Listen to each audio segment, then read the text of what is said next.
to another episode of Ground Floor where we can agree to disagree, still be family. That's the theme song. What up, dog? From the second album, Jell Lee World. I'm your host, all the titles, Jell Lee. Guest co-host, Jerome. Shield Ministry podcast. What up, though, good people? This is, as you see at the bottom of the screen, previously recorded. My birthday Saturday, so we're going to take her out. So if you watch it live when I put it on, feel free to comment, share, all that good stuff. Tonight's topic, we're talking about dissecting the vows.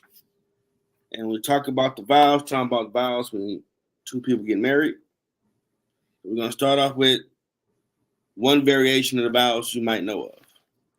And that is, I take you to be my wife or husband, to have and to hold from this day forward, for better, for worse, for richer, for poorer, in sickness and in health, to love and to cherish, till death do us part. Now that's the key point, till death do us part. I mean, today's world, it's like 50-50 with the marriage and divorce rate. And that's wild. It should not be that crazy. So now we're going to ask the question, why is it neck and neck getting married and getting divorced? What's your thoughts, Big Ron? So that you looked up the stats?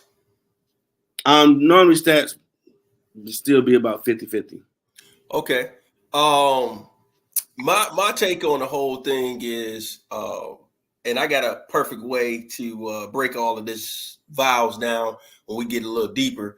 But I really feel like the purpose of this topic is, in the current day and time that we live in, 2024, I don't think many people really understand the vows from the perspective of what we're titling this, dissecting the vows. I think back to when we was in biology, we did a lot of dissecting things that we didn't. Let's be real, we didn't want. I didn't want to dissect the frog, and I remember that.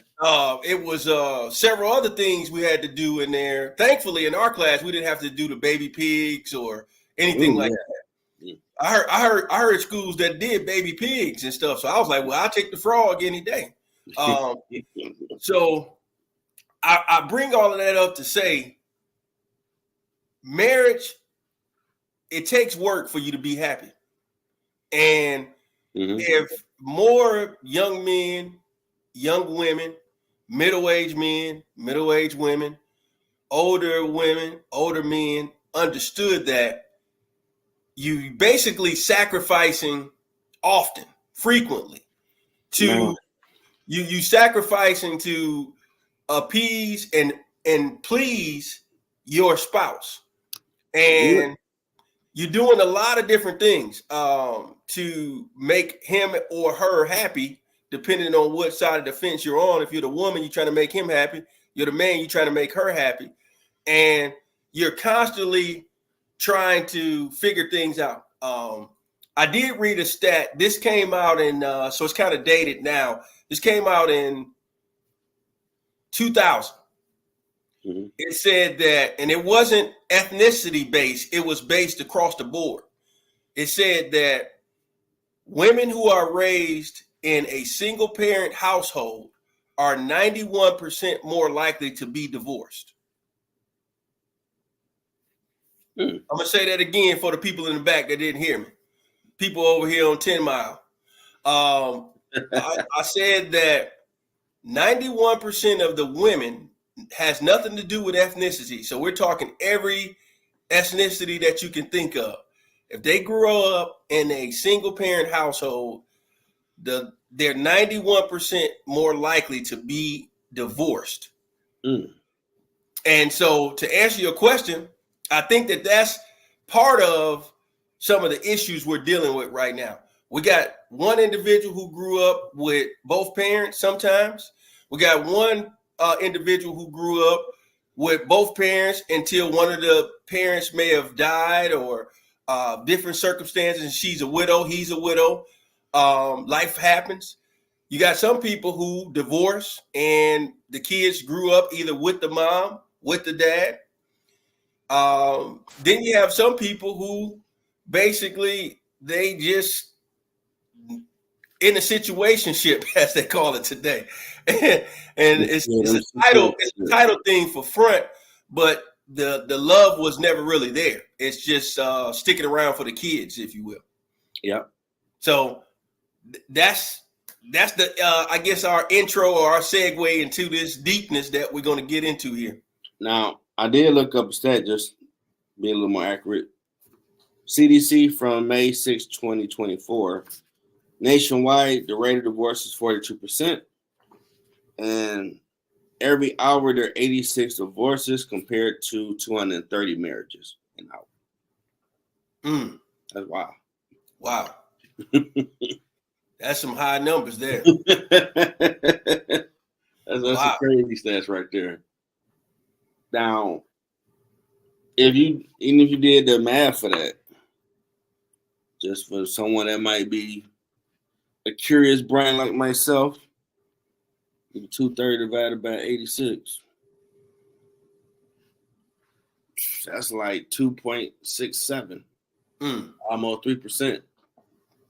Of the population getting married or divorced within the same hour. Wow. That's crazy. Wow. When you really look at them now, like, damn, 3% of the population? Wow. Yeah. So some of them about to get some crown to have a good time. And some might get some jack to have a bad time. Like, man, fuck this year. I'm sick of the world. Like, hey, what happened? They were so happy. And that's what everybody say now. In my little humble opinion, just from observing people, it makes no sense to have a $50,000 wedding or a $3,000 wedding ring or engagement ring. You just showing people y'all getting married. Now, if you got money like that, you can do that and not cry about it. Get a big thumbs up like Stone Cold used to say. But if you know your finances really ain't like that, why are you doing that? I just had a conversation with some females. Well, you don't care about me. That ain't even know what their mind was at to me. Because you're more concerned that I ain't spend over $1,000 on an engagement ring. Your head is too materialistically driven. You ain't looking at the big picture. This is a game of chess, not checkers. Because I could taste it if I was able to find a nice ring for $500, and the rest of that $2,000 to $3,000, we could be stacking that up, putting on some stocks or something. Or if we want to build a house, start working towards something like that, something real, something more tangible. Because you might lose the ring, and it's epidemic with some women that get married that fight so hard to become Mrs. So and so. Oh, you found it where? How about that?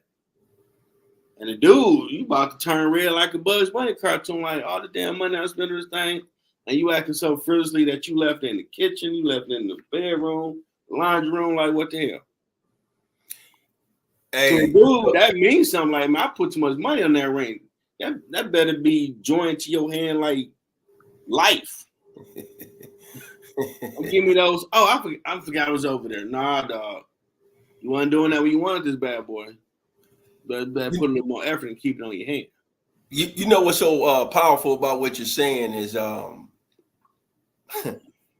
know how they, I know you heard this before where it says diamonds are a girl's best friend. Yep. When we was doing our episodes on the conference calls back between 2013 and 16, we did an episode similar to this, but never dissecting it to that level. It was just marriage. And one thing we did research on about the whole engagement ring thing, because I've heard a lot of different myths over the years, but nothing was factual. So I found out that was a jeweler that came up with that marketing too. He put that out there. He was failing in sales and he was about to go under.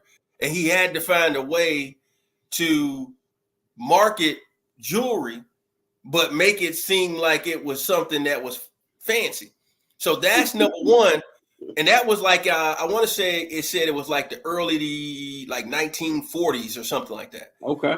And so and I'll fact check this, folks, later and put it into our comments, but I'll put that on there. The second thing I did research on was the whole thing about the engagement ring is supposed to be 3 months of the guy's salary. That's another invisible myth that came out of this thing. So we're just going to do simple math for the fact that we're on this call. So let's just say Johnny makes $100,000 a year. So we're going to do some simple math right here, because it's been a long time since I've been away from my coolie dogs. My memory is not there. We're going to do some simple math while we're doing this thing live, and I'm going to do $100K and divide it by 12. So that before taxes, that's $8,333.33 and goes all the way across. So let's just say after taxes, I don't know, depending on that person's situation, maybe their taxes and insurance and benefits and things of that nature, let's just say he gets $5,000 out of that. So when he gets his net pay on there, you're telling me you want this young man to go out and buy you a $15,000 ring? Let's think about this, folks. $15,000 ring, and we're talking engagement. So what am I supposed to spend on your wedding ring? Okay. About 20. And that now we're talking about everyday working people. We're not talking basketball players. We're not talking all these entertainers and things like that. We're talking about regular everyday folks. So Jeff just said to y'all about the expenses of a wedding. I'll use myself. I got married in 2006. The average cost of a wedding in 2006 was $35,000 for a wedding. So when I researched that, I said, hey, we're not spending that. And that's including honeymoon and whatever else we got going on, the venue and everything like that. And I can tell you, I've known people who have been on the upper tier of that number. And that stuff adds up quick. When you start having 175 guests, 200 guests, 250. Yep. I'll be honest with y'all. About $40 per plate. Hey, Jeff, the day and time we live in, some of y'all ladies, you're going to have to choose whether you want fancy ring, courthouse wedding, or you want the lavish wedding and a really basic, simple, calm ring, sterling silver ring, whatever the case may be. And I feel like it's up to the man when you're dating a young lady that you're dating to really ask all of the right questions up front. Is she a young lady that's really big on a fancy ring? You got to make sure that you can afford. I tell people all the time, it's plenty of people out here, but we have to be honest with ourselves as young men and young women. And you got to realize that some people are not for you because you can't afford them. You can't afford. It's like I'll put it to you this way. We're going to look at it like some of your foreign vehicles out there. I won't give any names, but the foreign vehicles, because you're not getting any marketing for this or advertise. So some of these foreign vehicles, the preventative maintenance, you better be prepared to spend about $5,000 with all of this different stuff that you got to do with the 30-point inspections and 20-point inspections and all the different things that come with that. So we're not talking about the gas, the oil, tires, your basic needs. We're talking about some serious inspections that if you don't do, you dismiss that, you'll be regretting it in 2 to 3 years. And so I want to say that before we get deep. I think about halfway through, we'll get deeper and I'm going to show you how we'll break that stuff down. But I think that's part of the problem, Jeff, is that people not having these real conversations up front as the couple, because let's be honest, at the premarital counseling, they're touching on things biblically, they're touching on finances, they touching on this, they touching on you want to have kids, they're touching on all those different things. But I think more of the dissecting of the vows need to happen across the board. Yeah, people need to really pay attention, because in all the female conversations I've had about how much would you spend on an engagement ring, only a few would say, if he can get a deal for $150, do that, and the rest of that bread we can stack, because we're going to build a life together. We don't need to come into it broke, paying off the next 3 years wedding. Who you trying to impress? You ain't impressing God with all that. He don't need the money. He might be sitting there looking at you like, half them people really don't even like it. They just want to come there and nitpick. Why she picked purple and white? That's stupid. Why you do that? Food was kind of bland. Because you got some people that do that you know. Or didn't even realize, that be on that type of nonsense. Mm-hmm. But you pay $40 per person, like, dang. And then maybe half don't show. Now you gotta eat that cost. Like, whoa. I done sent out 200 things. They all said they coming at $40. About to pay only 100 showed up. Let them do the rest of this food. Now I do start thinking like accounting. And he might not be one like, man, that's a lot of bread I just wasted. I got fans who get his food too. I don't want to just throw it away. That's stupid. But them things can happen.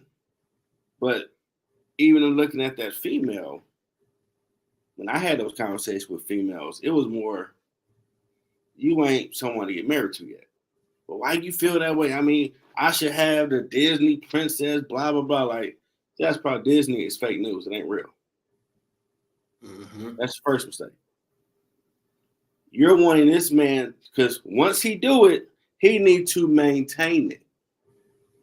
So if he try to be your Prince Charming from Sleeping Beauty, trying to get you a $5,000 engagement ring, $50,000 wedding, and he really ain't got bread like that, that's the standard that you, and when you run your mouth to your family or whoever, will expect him to live up to. Mm-hmm. And if he's living even 5,000 under that, this all bum broke ass dude you with, you should have got with Pookie. But he's a damn good dude. But his finances really don't match how he tried to show you that Disney fairy tale. Compared to staying within your budget realm, being fiscally responsible, and having that money for, as I always call it, the day-to-day operations of the marriage. Because it is a day-to-day operation. Y'all building a corporation, and that day-to-day is what happens within your house day. Sometimes there's some unforeseen, gotta get some plumbing done, roof, or whatever. Oh, we spent all that money for the wedding. Now, this is the moment of truth. When you start calling your family and friends, can we get some help? Didn't nobody tell your ass to spend all that money on that damn wedding ring. You the fool. You know you ain't got it like that. I ain't got no $5,000 to let you borrow. And say it to you on the phone, or if you FaceTime them. And you may have looked out for them when they need help. Like, dog, that's how they do it. Now you find out the truth. Who really ride with you? Hey, basically what you just touched on was really good, because what people have to realize is the wedding day is just that. It's one day. It's literally a few hours. Most people do a wedding day and then they'll have the reception the same day. Mm-hmm. I've also seen it where some people have had a smaller, intimate wedding. Mm-hmm. Maybe the parents, maybe the sisters and brothers, cousins, or something like that, but they kept the number small, and then they did a bigger reception 3 or 4 months later because it matched their budget. That's what they wanted to do. They're already married. They do the reception months later, weeks later. That works. Me personally, I don't have anything against that. I always look at it and say, do what's best for you and your household. I'm not in your household. Mm-hmm. I can't tell you what your budget is at the Edwards house. You know what your budget is. That's none of my business. And so I feel like with social media, with the young ladies that's out there now, the millennials, I don't know if they're feeling pressure of society, because I seen an interview the other day on a podcast. The dude was going out interviewing people, and he simply asked them, BBL, do you think guys want BBLs or natural? Literally, he spoke to about 25 women, and almost all 25 said BBL. And it's funny because he went and interviewed 25 guys, and he said BBL or natural. And all of the young men said natural. So where is the misunderstanding of what men want versus what the women think men want?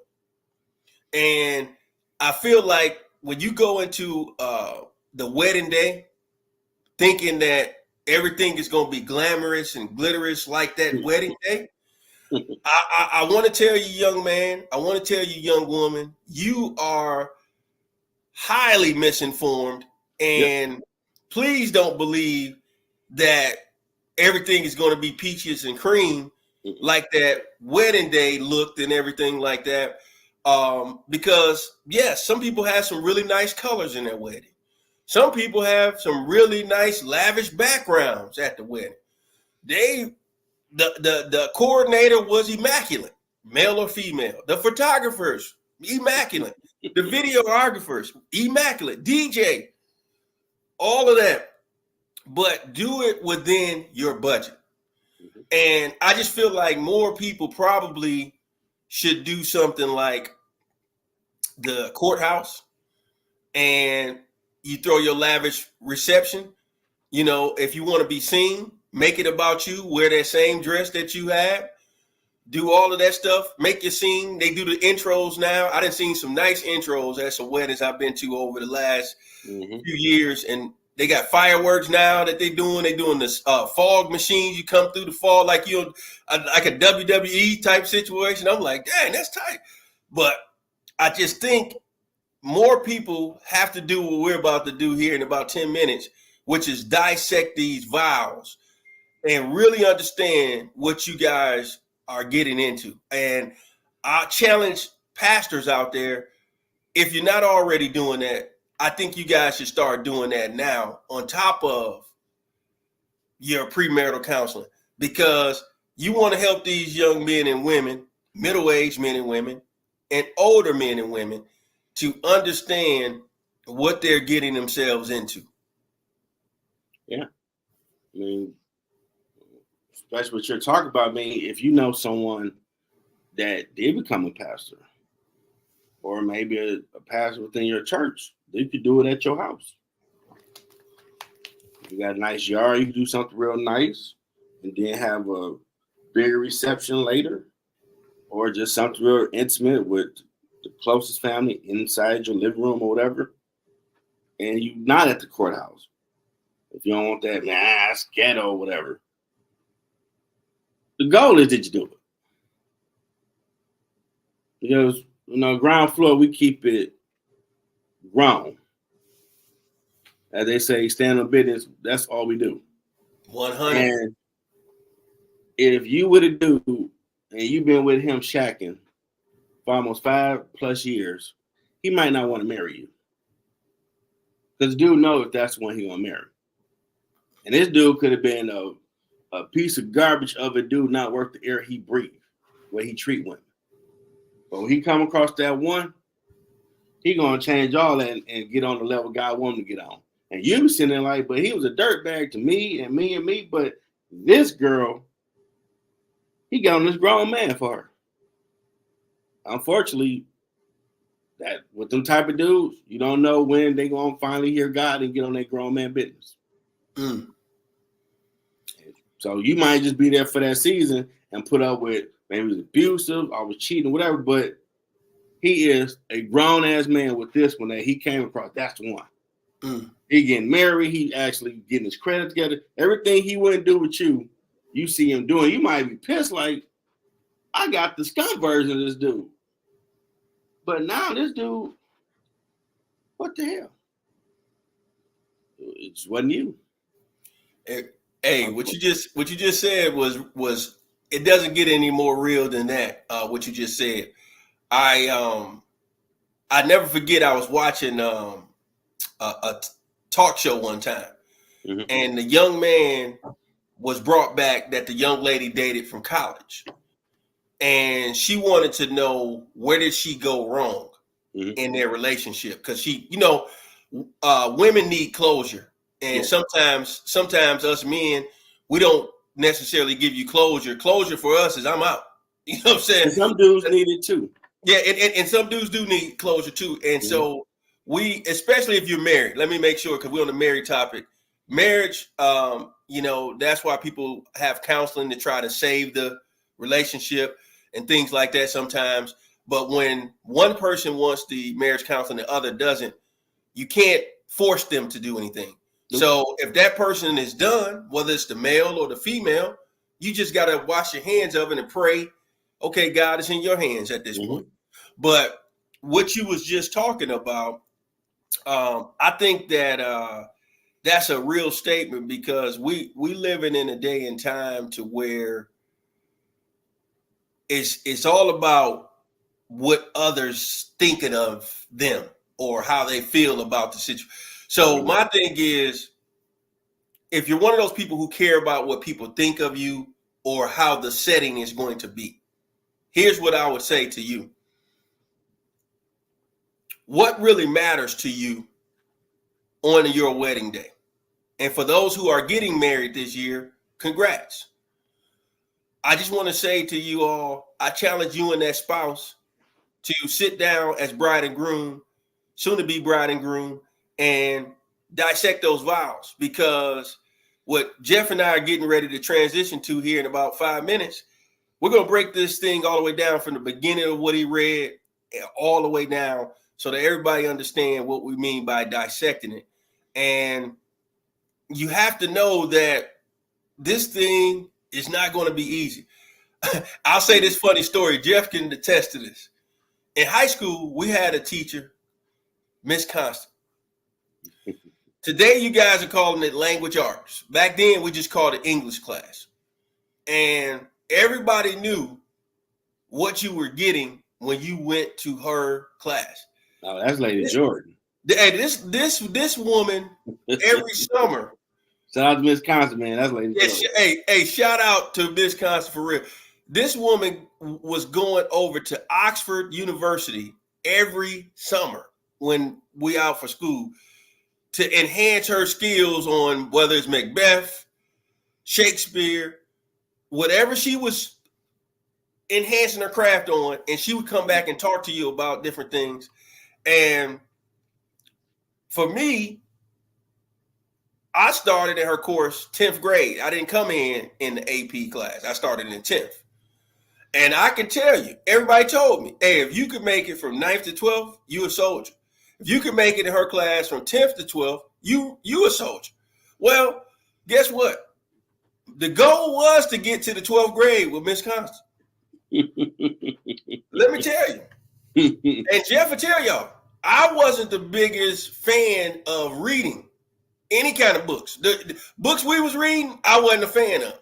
Now, if we would have been reading King magazine, something like that, that would have been fun to me. I would have said, hey, this is her name.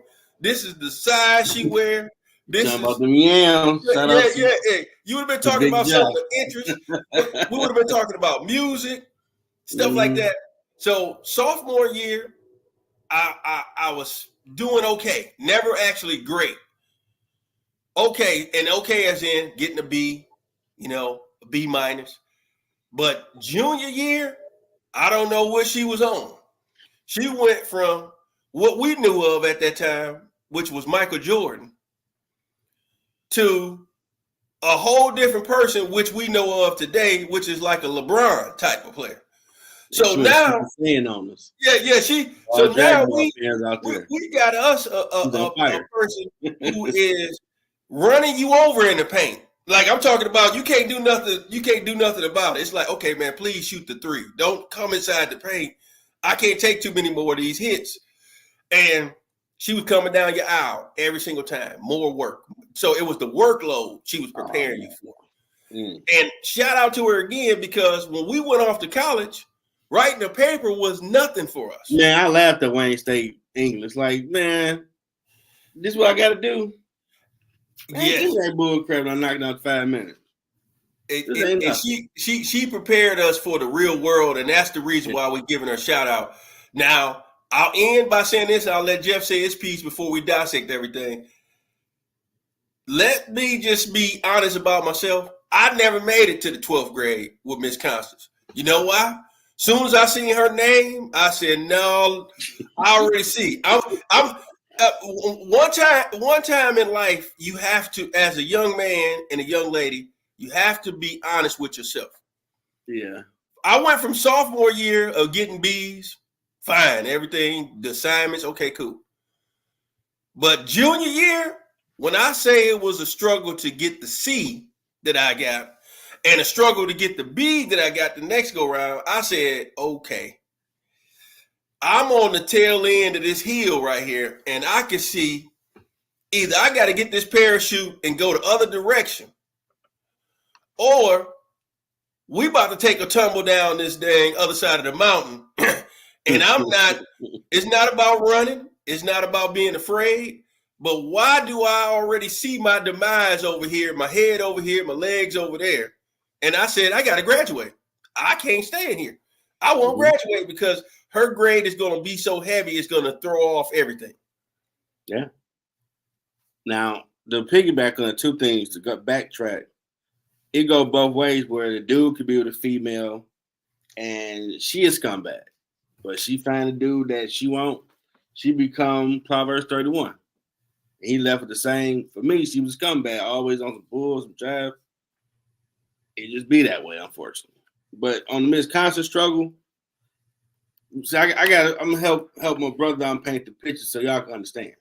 10th grade, they still didn't know who was gonna be the honors program of class 96. We had Miss Constance. My sister had her. I remember she used to live at that woman's house doing papers. I'm like, you living at this woman's house? What kind of bull job y'all doing? Okay, whatever. So first card marking, get a B. Kobe. Teachers we know, librarians like, oh my God, you got a B out of there. I'm like, man, Kobe said it's easy work. Easy. This what I do. What you talking about? I'm him. And then she came second card marking. Okay, we got enough data. You guys are going to be the honors classes. For this point on for the class 96, what do you mean? This is who you're going to look at until you graduate. You guys are the gold standard. Okay, well, what that work going to look like? Every Friday, you got to read at least 500 to 600 page book. 3,000 word essay due every Friday.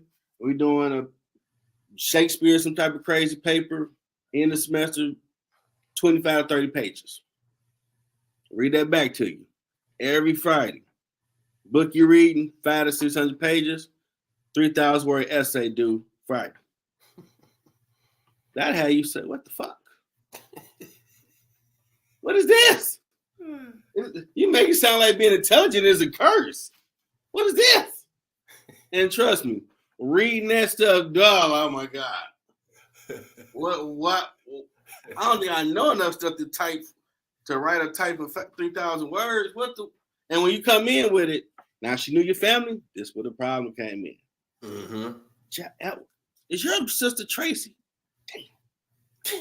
Yeah, I don't keep my eye on you, Jeff. So you try to bring something to her, like, here you go. This is true example. When you're on your purpose and you on that iron sharpen iron, you Super Saiyan Vegeta. Hand the paper, she do one of these like, boom, like you do the dab, bam.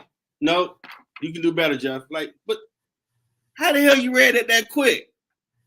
You lying to me like, okay, give me a pen. Boom, boom, boom. God damn, she a whole nother level. She read that like that. And my thing, I read everywhere like, yeah, I know your sister. Do it again. Like, man, I'm cool with a D at this point, man. What you talking about? So by the time we got to senior year, man, we got to escape Alcatraz. This is too much. I want to chill senior year. It's bad enough they extended the school year, so we graduated July 2nd, 96. It's a bull job. I ain't about to start all over. But I'm not about to be struggling senior year with her. Are y'all leaving me? Yes. I mean, I appreciate everything you've done. It's been wonderful. Thanks for coming out. God bless. But I'm going to the fun bunch classes, as you want to call it. Yes. Yes, you want to call them the slope, whatever you want. I don't care what you call them. I'm about to bow out gracefully. I'm going to hang with them because I'm tired of playing Vegeta, Jordan, Shaq, Kobe, Kareem every goddamn day. This is, dog, I want to be great, but I don't want to be that damn great. And I get a breather, please. We've been doing this since 10th grade, second semester, grinding. And sad to say, went to the fun bunch. Then everything I turned in, she wanted to send it for something like, they're not really teaching these cats, unfortunately. They just trying to pass them on through. And what did they do to everybody we knew? Gave them this constant senior year, and she failed 90% English 7 people. They had to go to night class, graduate. Because they've been having fun bunch English all through high school. We on NBA Finals, Super Bowl, Stanley Cup, World Series 24/7. They weren't used to that work. They asking us like, "You was here for how many semesters? Hey, you ain't drinking." Like, I understand what you're saying because you feel that way. Like a 3,000 page essay, like, oh, that's every week, man. Yeah, this is your life. Like, I ain't read no book. I read comics. I don't read no 600 page. Like, yeah, bro, yes, sis. You welcome to the big league. This how she get down. She on her purpose, bro. You're gonna be sweet if you're going to college, but you about to go through the fire like you're in boot camp. Hey, you're gonna go through that fire, and let's be honest. When we came down to let's say the middle of May before Memorial Day, you knew who was passing her class. Yep. Versus the ones who was going to have to take summer school. And I remember one of our friends, we won't say his name, was looking salty in our Spanish class. And we like, hey, man, you good? What's going on? I'm thinking honestly, I thought somebody died in his family. Mm-hmm. That's how he was looking. And when he said, man, Miss Constance gave me an F, I said, wait a minute. There's nothing I said, you still got 3 weeks of school. There's nothing you could do. He said, no, man. She told me there is no extra credit. This is my grade. Damn. And so I looked at him, and you can see, I mean, he did everything but cry. But you knew off of his expression, he wanted to cry. Internally, he was crying. Because I remember that day. It felt for him. Hey. And we're not making light of this. And again, if Miss Constance still alive, her family, y'all get that woman flowers. I love her ass because I couldn't stand what she was putting us through. But on that English, you can't see me dealing with her. Don't get out my face. You don't want none of this because she made sure you knew English. You couldn't say, man, I had some whack English. You couldn't say that. I know. Because every summer she was getting better at her craft to make sure what she know, you know. 100%. But that work, 100%. Wayne State College never did, unless I had an honors class on that level of work for anything really. And I'm like, this is what colleges do. Like, yeah, college gonna have you grind this much. Well, maybe they got a memo because I ain't grinding like this in college. I'm grinding, but not the way she had us grinding. Did you experience that at State? Yeah, man. State, I forget the actual terminology they call them, but what I would do is the classes I had, whenever I wrote a paper, I would always have somebody that was like you, somebody who was always better than me, read my paper, exit up, so I can get the proofread part before I turn it in. So once I would do that, my papers, I never had any issues coming in there doing that and everything. And I remember my freshman year, I literally came in typing like this. Do. You play. Because because I couldn't type it all. Oh, but by the time it was like almost every class you took, you had to turn in stuff online. You had to turn in. Once we went to that internet, you had to turn stuff. So I went from do to do. Next thing you know, I'm like this. So if I turned my paper into you and you gave it to me, and you had all kind of red on this part, I didn't even get mad. It was constructive criticism to where it's like I already wrote all of. You ain't telling me the thing is trash. You just proofreading the word and then fix this, put a different word, do this. And so once I did that, most of them papers, man, was either a B plus. Every now and again, it might even be an A. And for me, I was always a B person. So I never really was the person. I don't have to have an A. Damn them damn A's. Y'all can have that on the. Because I understood I don't like to read. So I understood. Yeah, that's the problem because you got the skill, but you don't want to do it. Yeah, I didn't like to read back then. Now I'll read a book, but I'm saying back then I did not. Even in college, I did not like reading those books that wasn't of interest to me. So if I got to be forced to do it, it's kind of like just like with anything. If I'm not making that food with love and passion, you gonna feel like, hey, who made these wings? Man, you know what? I was rushing. I ain't give a damn this. Man, I'm about to go to Captain J's. Okay. So that's how you had to, maneuver and everything, man. But I think it's time for us to shake this boat and let's start dissecting it from the beginning to the end. All right, I'll go back. I do it how I've seen Bishop Butler and other preachers do it. Gonna read it and then break it down. I take you to be my wife or a husband, to have and to hold. All right. Now, to me, that says you're telling God,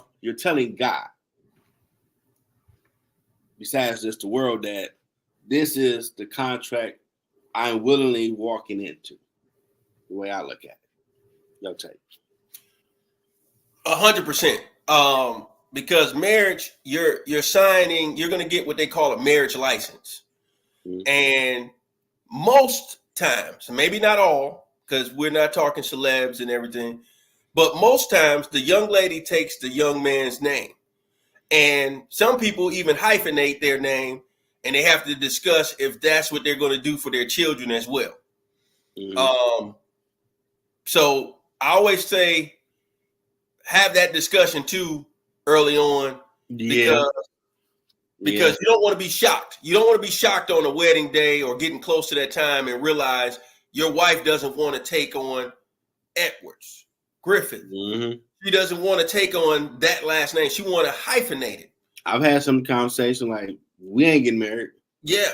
And so I'll say this as the man, because you're going to be the leader of the household. If that's big for you, what we call red flags, if your wife doesn't take your whole last name without hyphenating it, if that's big for you, have that conversation. Because you need to know before you had bought that expensive ring, before you paid for that nice building or destination wedding over in the Bahamas, Dominican Republic, Spain, Italy, whatever that is, have that conversation. That's my take. So we can go to the next one. Mm-hmm. And if anybody that's sitting there, my wife's like, why you got to be issue? Basic and simple. You want me to go through all this responsibility that I'm going to be looked upon as your husband, but you can't take my name fully. We ain't got to do this. We just keep shacking and banging and call it cool. Mm-hmm. It's my personal opinion. Mm-hmm. From this day forward, for better, for worse. Oh, stop right there. That part. Now again, you're telling God, besides the world, you're going to ride with this person for better or worse. Meaning y'all could be billionaires to where y'all homeless on the street. You riding with each other. We're going to figure this thing out. And people are not, in my opinion, today reading, even hearing that part. No, I don't hear that part. I just hear you. I do. Like, no, you ain't. You missed the lesson. Now, I'm separated, because God want me to be totally transparent on my journey. And you think you do everything right, you still hit bumps, hit roads. I still wear my ring. Some people ask, because me and guy had a conversation. Once I got separated, put this thing in a nice little sandwich bag, put it up, bump the world. I'm doing a job. But then, Lord, but you gave a vow to me, bro. Now, whether you out here beating cheeks or not, you're still legally married, bro. So keep that ring in your hand. If you're gonna be slapping them yams, still had a ring in your hand, because you gave a vow to me that you put this thing on. Like, dang, big man ain't talking that real talk. So I gotta keep it on. I maybe start wearing it again. Your thoughts? Man, that's powerful what you just said. And so I'm gonna give you a different side of the coin, if you will. Like Jeff said, marriage itself was ordained and created by God. So for those who are non-believers, I'm not sure how you go about that. Maybe you might want to call it something different, a union or whatever. But we look at it from a God's principle and standard to stand on. So for me, the better or worse, or for worse, it's more of a spiritual thing. It's a emotional thing, and it could be a mental thing. Let me tell you guys some real stuff from a real experience. And I'm being vulnerable in this moment. When you get married, if your spouse has living parents, whether they still are married or they both remarried. In my case, my wife's parents had remarried. And basically, her mother was remarried, her father remarried. Well, we had to cross a threshold that nobody wants to cross. We got news that her mom had taken sick, cancerous tumors, and you got to walk that plank. This is a time I can honestly say, thankfully, I've experienced so much death in my life that I honestly knew for the first time how to handle this spiritually. Not the way a lot of people do it, the way with the world. I had learned a few years before she passed in 2017, one of my aunts had passed away. And because of our calls that we was doing with Shield Ministry, I really dissected grief and how they dealt with it in the Bible. And what I realized is in the Bible days, they wept, which they cried. And none of the grief symptoms even tell you to cry. They don't even bring that one up. And I thought that was deep. So they wept. Then it says that they fasted. And the fasting is where you get your strength from. And so because this was the first time after my aunt had passed 2 years later, that I was like, hey, I'm going to let you grieve. I'm going to let you cry it all out. I'm going to let you do all that you got to do. But prior to that, thankfully, when everything hit the fan, when she had started getting sick, you know what I sat down with my wife and told her? Damn that damn job. Well, y'all hear me? Pastors, y'all hear me? Deacons, y'all hear me? Regular folks out here, damn that damn job. Tell the job what's going on, and you take a half a day off on 2 days out of the week, because this is the time that you got to be there for your mom while she's here. Don't wait till the end day and all the shoulda, coulda, wouldas. Do it right now while she's here. And we had my daughter. She was real young. So it was times I had to pick my daughter up from daycare and the school and things like that, just so she can handle business while she was here. So I knew the Lord gave us enough time to be able to prepare for that moment. So that was a worse for us. The better, you only have to talk about the better. Everybody gonna be smiling when it's a sunny day and all of that. But what you gonna do when the pressures of life hit you and how you handle things? And that's why I say it's spiritual, it's emotional, and it's mental. Because I knew I can't let my wife lose her mind over losing her mom. Mm-hmm. If she lose her mind over losing her mom, she gonna lose me. She's gonna lose her daughter. She's gonna lose everybody because we all in this inside of this boat together. So I cannot let the water on the outside of this boat come and sink our boat, our ship. Mm-hmm. You see what I'm saying? I can't let what's happening around us bring us down. And so that's what we mean about dissecting today. And I know this is a heavy topic for some people, but we got to get real in 2024. It's too much of people thinking all of this facade. And no, we're not in a perfect situation at all. Nobody's marriage is perfect. People don't speak on that. And I just tell people all the time, appreciate your support system. Because if you got a mom, if you got a dad, if you got a sister nearby, what happened in our situation, my mother-in-law passed in 17, my sister-in-law passed in 18. And just think, their family hadn't had a real death in their family since 1999 at that time. So everybody was shaken because that was a sudden death. So men and women, you have to know what to do when your spouse is going through difficulties in life. It could be losing a job. It can be going through school. Like you may be in school right now to do what you did with your business, music business degree, and everything like that.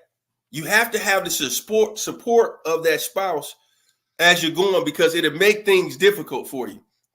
Mm-hmm. You can't go to school full time and come home and argue full time. Somebody's going to lose. And I'm going to say this because a lot of people won't touch on it. Ladies, find out who these young men are before you get to be married, and find out you got a mama's boy and now you feeling torn because his mom's pulling at him, you pulling at him. And he jumps at the snap of a finger for his mom. You need to know that.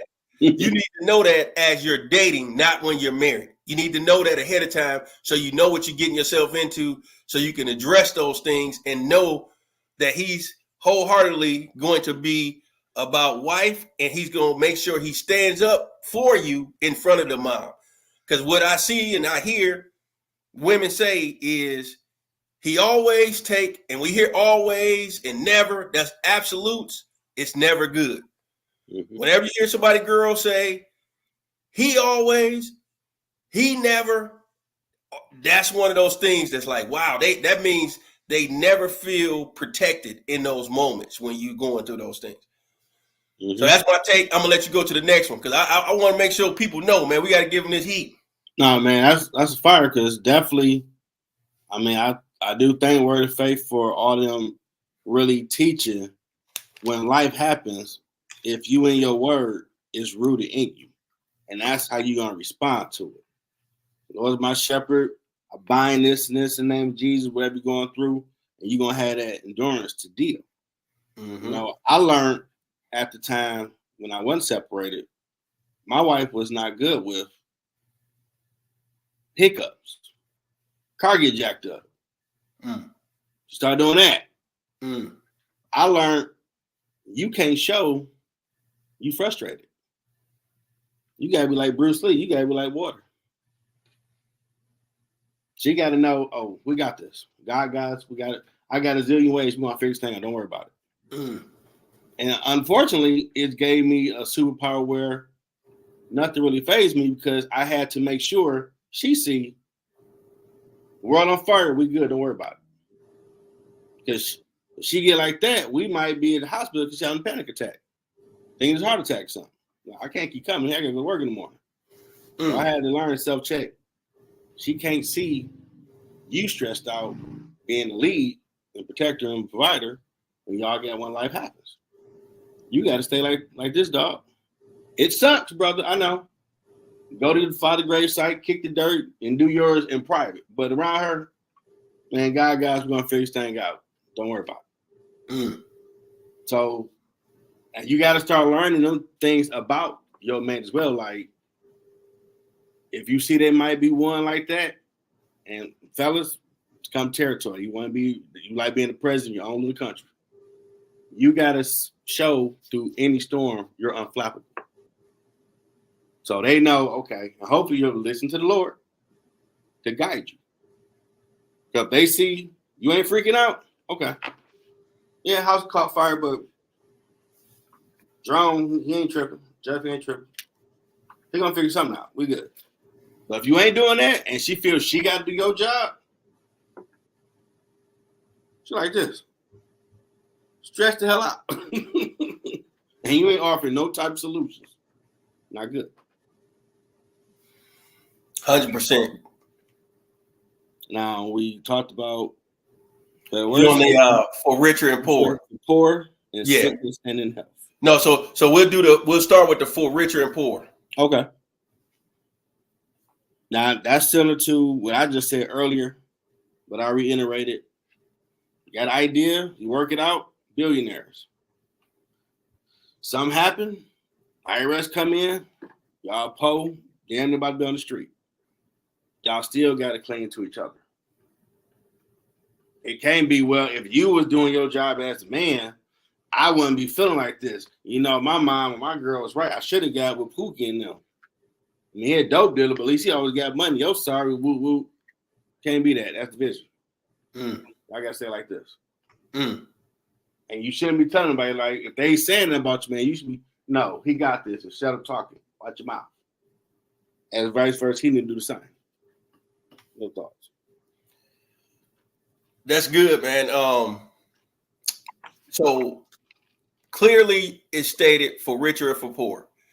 So when you're dating that young man, that young woman, you see the job that, whether we're not talking about them being in school, we're not talking about them taking their courses, their apprenticeship, their, cosmetology, whatever it is that they're doing, that's fine. We're talking about whatever they're making the time that you're going to say, I do. For richer or for poor. So at the end of the day, know what you just read, what you just heard, because if Johnny, I used that name earlier, if Johnny's making $100,000 today and he gets let go at his 9 to 5 tomorrow, what is your plan of action, young man, young lady, to make sure that your sanity is still there, that you still have the roof over your head, and that you still good? Yet again, I'll be vulnerable here because that's what we do. In 2013, I was laid off from a company. And if it wasn't for what we had in place in our savings, that would have been a difficult time for us, because now you went from 2 incomes to 1. And it can change the dynamics of everything, from your food, your transportation, everything. And so the first thing that I did, I'm pulling my daughter out of daycare. I'm the daycare, daddy daycare. There's no need for me to be paying for daycare anymore during the day, because I need to look at something for a second shift, third shift. No longer need to be focused on paying this expensive daycare, because let's just be real. These daycare, hey, I'm gonna be real, folks. There's some numbers out here, especially when your child is 1 year old, 18 months, things like that. So I pulled my daughter when she was 1. It's people out here paying $200 to $300 per week for daycare, and we're talking one child. We're not talking a two children deal. We're talking one child. So shout out to the parents who's in that position and can't, not that they want to pay that, but that they can afford that. Shout out to y'all for being able to afford $400 or $500 per week just for the daycare and aftercare stuff. So what I want to say when it comes to that is, you have to really, that's why they say look deep before you leap. You have to really talk about things. And I would say it's not said enough. We got to talk about what the wealthy people been saying for years. 5 to 7 streams of income. If you're working just your regular 9 to 5, you're one paycheck away from disaster. Yep. Because if you buy a home based on 2 people's income instead of 1, you're going into this thing the wrong way. That's another thing I want to say. When we bought this house, I based it off of 1 income, not 2. And the reason I did that is, what if a storm comes? So if I would have based it off of 2 incomes, guess what we would have been? Hey, we got to sell. And the funny thing is, when that happened, it wasn't a seller's market, it was a buyer's market. So we would have lost big time trying to sell during that time. It wouldn't have been a come up. It would have just been like, hey, I just want to come out of the red. I just don't want to owe nobody after this. Just make sure I'm playing. So we would have went from hey, get rid of the house, but still basically being subpar. And now we probably got to go and be in an apartment or a real smaller, what they call a ranch style type of home. Mm-hmm. And so I just want to let people know, really have real conversations with your groom to be, your bride to be. What is our plan? Because if today y'all both only working as a nurse, as a hairstylist, as a barber, engineer, what happens if one of us get laid off? How can we sustain our lifestyle without going under? Do we have to call mom and dad on both sides to get us out of the hole every month? Or do we only have to call them one time? Hey, we got to move this from here and we appreciate y'all. That's it. If you can get this moving truck for us, we'll be good. We got everything else. So you got to talk about those things, because for richer or poor, that financial thing, like, let me say this too before we go on to the next one. The number one reason for divorce today is finances. It's no longer infidelity, it's finances. One thing I learned in the premarital counseling is that 99.9% of women will tell you they need financial stability. Jeff just showed y'all about a man being able to go like this. But I'll tell you, you hadn't lived in your marriage until you see how your wife will react when money is not here, it's here, or it's underneath here where you don't see. You hadn't lived until you see that, because you get to see how you get to see how her financial pressures will cause friction in your household. Or is she looking up, praying, and y'all doing the natural so God can do his supernatural? Hey. I'm just saying, y'all got to be ready to have these real. And see, I told Jeff this when we were talking about this time. I said, Jeff, I don't know if your people ready for this, because I'm going to have to come down some people out, because I done damn near been through everything. If it's a storm coming, you say, hey, man, it's a hurricane. Hey, dog, I know what to do. Don't worry about it. You ain't no need to grab. I know what to do. I've been through that rich or poor financial situation. When she moved here, she wasn't working yet, so we living off an apartment, custodial salary. So in balancing those budgets, she came from a more upper scale environment from California. Like, right now, money really tight, so we're gonna have to do things you might not want to do. To the day, she can't stand spaghetti. Because that's all you can afford. That for the week. Got to afford that, yeah. Like, it's like the manna in the Bible. I need this bread. I mean, there's just rice in this, or there's chicken in this. We have to do what we can do to make it work till we better. And there's some uncomfortable conversation, because you feel you're getting them looks like, so bust ass dude can't handle. Hey, this the best plan I came with, where it's going to get us through this little slope, and we're going to be good. And that's where faith get tested, and you really start seeing who's there for you. Like people say, we're going to be there to y'all marriage, the good, bad. They say that, but who's really doing, as Pastor Andre said, who's doing life with you? Where, hey, man, your car down? Oh, I got you. Hey, you need groceries? Let's go. And sometimes you ain't always trying to tell people your business, but they might just be like, hey man, I know you. You got a certain vibe about you when stuff ain't right. So, you know what? I got you on groceries right now. God telling me 150, let's do it. And I had that happen. Like, wow. You did look out. I ain't expected. Like, yeah, man, because right now I'm sitting on 30 trying to figure out what I'm about to do. And you start seeing the ease, like, where this come from? Like, my man looked out for us, like, and then she, like, he did, like, yeah, he said God was on him, like, y'all need help. You don't look out. That's my man. So you find out who really do life with you when you start taking on these life journeys with people. And hopefully you do got some real people that will be those people that, hey man, here you go. I know I don't know what it is, but Lord saying something wrong, man, take that too. Hope to take care of it. So it hurts you, it hurts her more, in my opinion, if they start reaching out. What you need help for?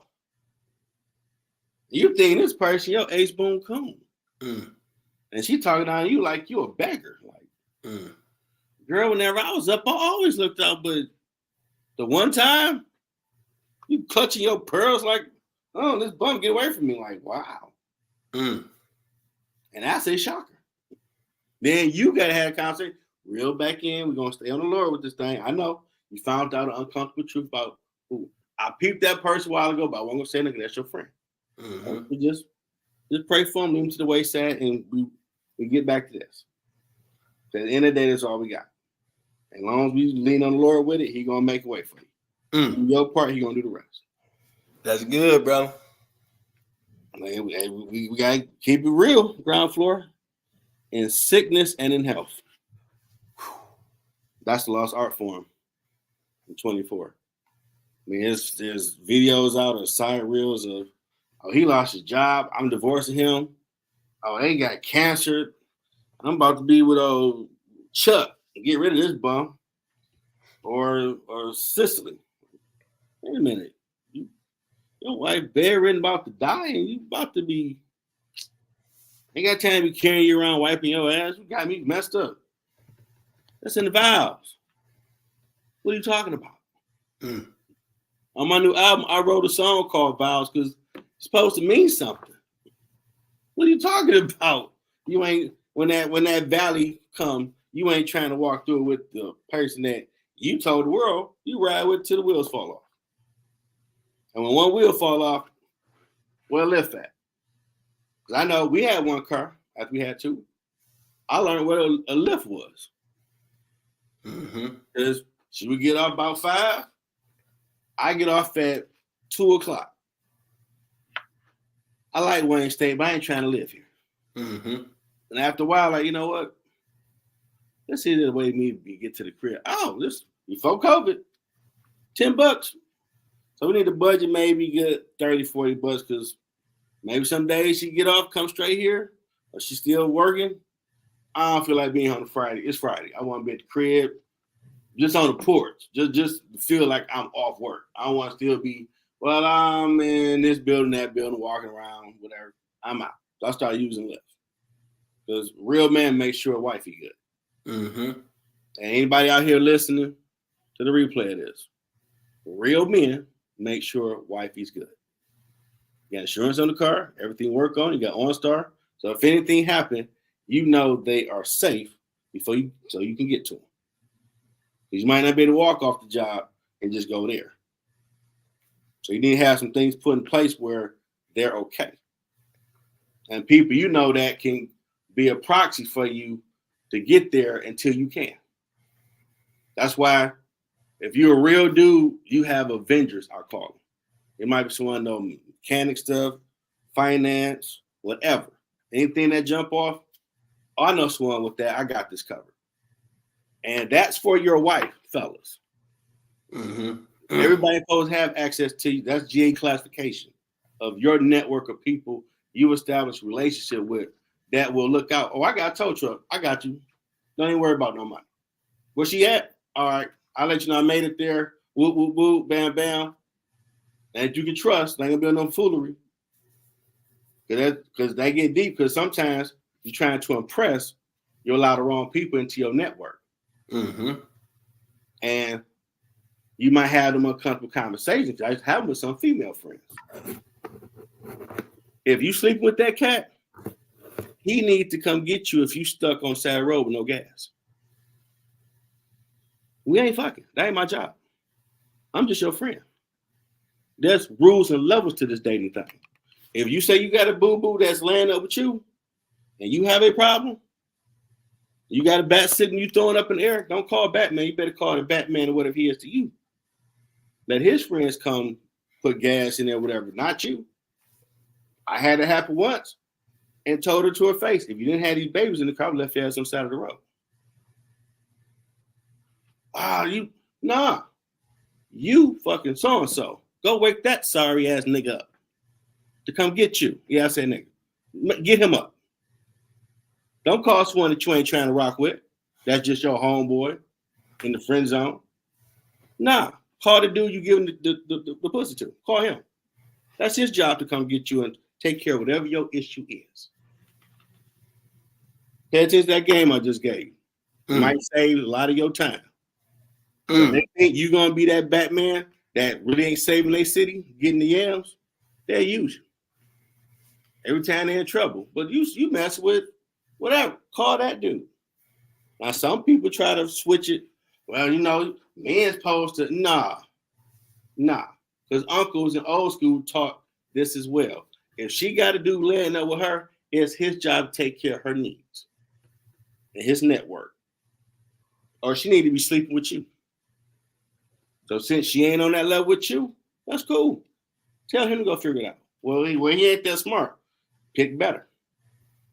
It ain't my job your car broke down. I got all type of mechanics that know that take care of it for free. But that's for the woman I'm dating or going to marry. It's ain't for you. You ain't mess with me like that. We just cool. Call the dude you sleeping with. Make better choices.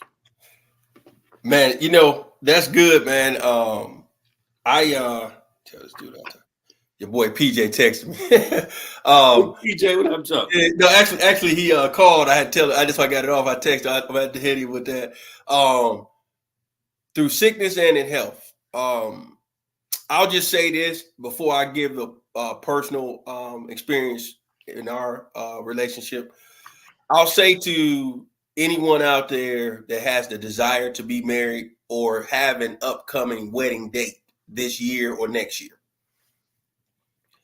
please don't go into this thinking your spouse, future spouse, the fiance at that stage, is immune to becoming sick with something. And so, yes, exercise, you could do so much. Yes, you could become plant-based vegan. Yes, you can become vegetarian. Yes, you can exercise and try to eat healthy. That still doesn't mean anything because accidents do happen. There's all kinds of things that can happen. So what I'll say to you all is that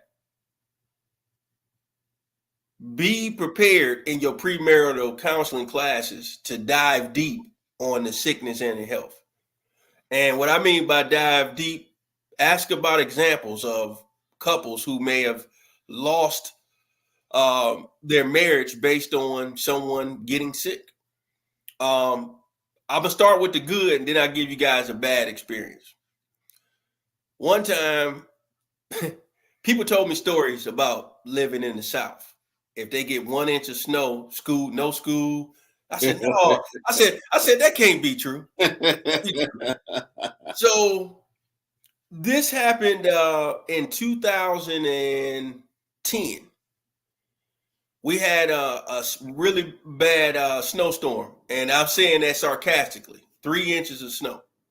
3 inches of snow in Metro Atlanta, and them not being prepared for it was a bad thing.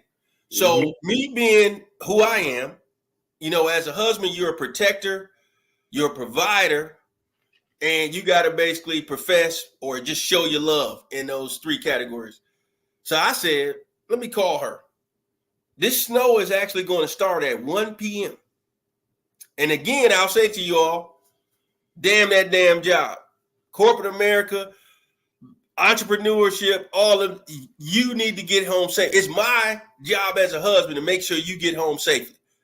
So I called her at 11 o'clock when I usually go to lunch. I said, hey, what's your plan? She said, what you mean? She said, what you mean? I said, hey, you know, the storm comes from your side of town where you work at. So what time you leaving work? She said, oh, well, they said we leaving at about 2 o'clock. I said, the hell you are? Go tell your supervisor right now you leaving at 11:30. She said, well, I got to finish that damn job. You're not listening to me. I don't care what assignment you on. You need to leave by 11:30 because I'm telling you what I'm looking at on this radar. It's happening in Alabama. You do know Georgia's next. I'm like 1-1 is still 2. It's coming. You got to get out from over here because the people don't know how to drive on this. So she left. When she got to our doorstep, I was looking at the news. It was people already frantically stuck, sliding off the side of the roads. All of that in the matter of 30 minutes. So it took her an hour to get home because that on that side of town it's about a good hour with traffic. But just like I predicted, that snow started at 1 o'clock. But the problem was everybody decided to get on the road at 12 and 12:30, and it caused it havoc. So that's a moment where it's a healthy moment, catching it before it gets to the disaster. I'll tell you a sickness part. We have a backyard with a slope. So you exert, unless you got a riding lawnmower, you're going to exert most of your energy when it's hot by walking up that slope and cutting the grass and everything. And so my wife, that's part of her exercise. Sometimes she's like, hey, I'll do the grass and I'll do this. And I said, no, you can't do both. You're either going to do the back or you're going to do the front, but you can't do both. It's too much. Unbeknownst to me, she didn't listen to her husband. She goes out and do both. So I'm hearing, you know how you can hear a lawnmower, and I'm like, I know she's not in that back. When I just told her, don't go back there. So thankfully to God, I looked out that window when I did. She cut the lawnmower off and backed up and dropped. Bam. Oh. And here's what I'll say to people. Make sure you know how to do CPR and you know how to do certain things when certain things happen. So I learned how to do everything in college. I took that elective on purpose because I knew I was going to need it in life. And whenever somebody faint, it's a certain way that you rub their temple to bring them back. So you don't need that smelling salt and things like that. So because I knew that, I might have ran I'm pretty fast, but I probably I probably could have beat Usain Bolt that day. I promise you. I darted out there and I get her up, and the first thing I do is carry her into the house to get water and cool her off and everything like that. And so you got to know when to bring something like that up and trying to have an argument or a disagreement. That wasn't the time to beat her down in that moment. My focus was on getting her back to good health. So I ended up, making sure she was good. And we talked about that 2 days later. And I said, hey, let me ask you a question. I said, what made you go back there after I told you not to do that? And some people will say, well, you shouldn't say you told her. Okay, well, that's your household. I told her not to do it because I don't even do both back and front in the same day with the heat because it's too much. So I had to explain to her that it's too much because of the incline. Now, if we got a ride lawnmower, you're not really working your energy as much. You just drink the water, keep on going. But because she's exerting her muscles and using that, I said, hey, we can't operate like that. So when I'm telling you something, I'm telling you from experience, it's not good for you. I said, I never passed out, but I felt like I was gonna pass out, and I don't want you to go through that. You see what I'm saying? Like, you got to realize your body was never really made to truly work 40, 50, 60 hours the way God designed it. That's why y'all to take care of the home, you take care of the children, you do all of those type of things, and we commend you for it, because you never was meant to be out here trying to do everything like we're supposed to do it. You know, thanks to Adam, we done got screwed up out here. But all I'm saying is that was a moment where it was a sickness and health. And I would say to anyone out there getting married, don't go in this oblivious thinking that one moment can change your whole household. One car accident, one slip and fall, one terminal illness. What are you going to do in a situation like that outside of prayer, outside of all those other things? We're talking the natural. We're talking about when it gets rough. That may be the storm that may break you, and you got to be prepared for that mentally, emotionally, physically, financially, and spiritually. You got to hit all categories when it comes to that sickness and health, and this is why we dissecting it. That's my take, and we can go to the next one. Yeah, that's powerful, brother. This boy in his bag with this podcast. Hey, I've been sitting on this one for a while, man. I've been wanting this. Let's see. You hitting them half-court shots like Curry over there. Well, okay, I'm feeling it. All right. I'm back up. To love and to cherish till death do us part. Now, to me, that's where, if you haven't heard it, you might hear it in a church. You got to have agape love in marriage. I found a few of the quickest word of it is unconditional and sacrificial love. But they give you a little bit more of it.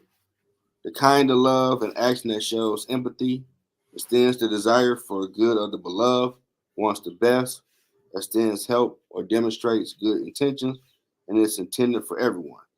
Then I found another one, kind of love that is felt by a person willing to do anything for another, including sacrificing themselves without expecting anything in return.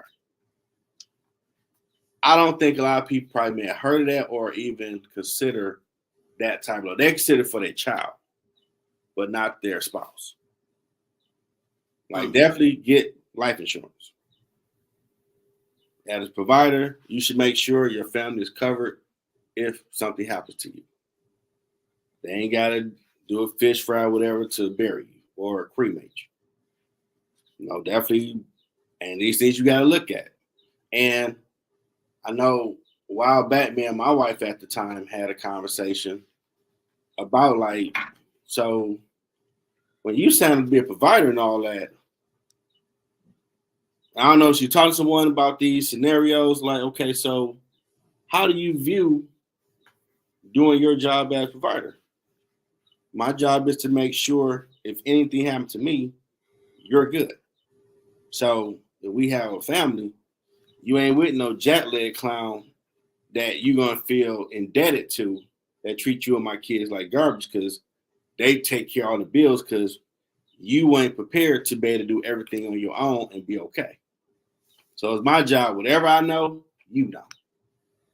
So I know if I get incapacitated, she knows everything I know. She should be good.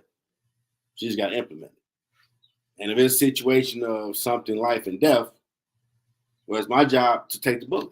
That's why we're taught you walk on the outside of the female on the sidewalk. Because as the man, you're protective. So if a car jumped the sidewalk, you're going to get hit. Compared to you inside and she hit. Now, I have a story. A few years ago, me and my mom and her were going to church. Some misguided youth, suspended license, all type of nonsense, 9 something in the morning, floating down Mendota like he had a racetrack. And this is like the weirdest Flash DC character type moment I've ever experienced. I see the dude go by, and it's like time slowed down. where I had time to pin her to her seat, get control of the steering wheel, and hit his driver's side door.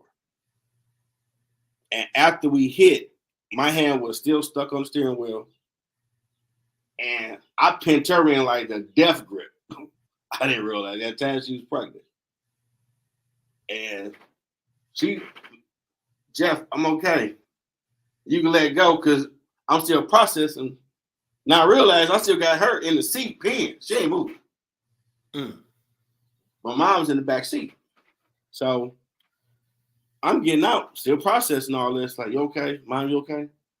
I think so. And then I'm getting rageful. Just ignorant fool. Ran the stop sign. Almost paid off this neon. It looked total. This dude better not say nothing. Because he would end up driving up past Keeler on Mendota. Now, no, you had that angel demon warring. No, just calm down, stay cool. And then my mom fainted. Now, as I joke with people, but this is real. I have two personalities. I don't have middle ground. That's why I named my brand Middle Ground. Bible say yeah and nay, that's how I am. Either you cool or you suck. That personality that's going to tell you exactly how I feel, and I meant every word. Figuratively speaking, he is watching cartoons 24 hours a day with maximum security. But he's always in my head like, Jeff, we taking too much bull jack, dog. Let me deal with it. Nah, bro. No, we're gonna do it God's way. I didn't know that personality got out. I saw my mom fake. He showed up. I'm about to kill this dude. My only thought was I'm about to snap this clown neck. If that dumb bitch in the car say something, I'm gonna snap her neck too. Fuck him. I was walked straight over there. That was my mission. I'm gonna do some time because damn it, you doing too much on a Sunday. My neighbor who like a big bro Don, they said the crash was like loud as hell. To me, it didn't sound that loud. And he saw me. And all I heard was, Jeff, homie wants you to do that. I snapped back. And he like, you about to go kill that dude. Like, oh yeah. His life was forfeited. Fuck him. And that dumb bitch say something, she dead too. Fuck them both. My mom passing out. My wife prayed I'm gonna go to the doctor get this checked out. And you running a stop sign, you don't deserve to live. I'm gonna make sure you don't. I hope you choke slowly, because you put my whole situation in jeopardy. He was able to bring me back. Like, if I don't want that, come back to God, Jeff. Because I ain't never seen you. You had murder in your ass, like, and the cops like, fuck them cops. They don't deserve to be here. This is right. You running a stop sign on a Sunday. I'm just trying to go to church. Now I gotta go to the hospital, make sure everybody okay. Nah, dog. I can't sleep until I get you. I can't sleep. But you do hopefully have people that can bring you back, because I didn't realize he got off the cage. And it was straight on Thanos. We're gonna burn this shit to the ground. Because you playing with my life. It could have went far left. But through the grace of the Lord, I had that flash moment to prepare to crash. Weirdest thing I've ever experienced. Ever. Wow.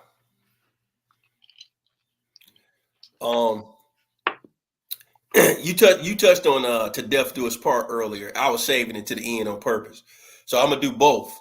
And man, thanks for sharing that, being vulnerable in the moment. And thankfully, you were able to. I always say, an accident you were able to walk away from is a blessing. Yeah. Let me focus on that love and cherish. You touched on the agape, so I won't drag that out. That's a good way to look at it.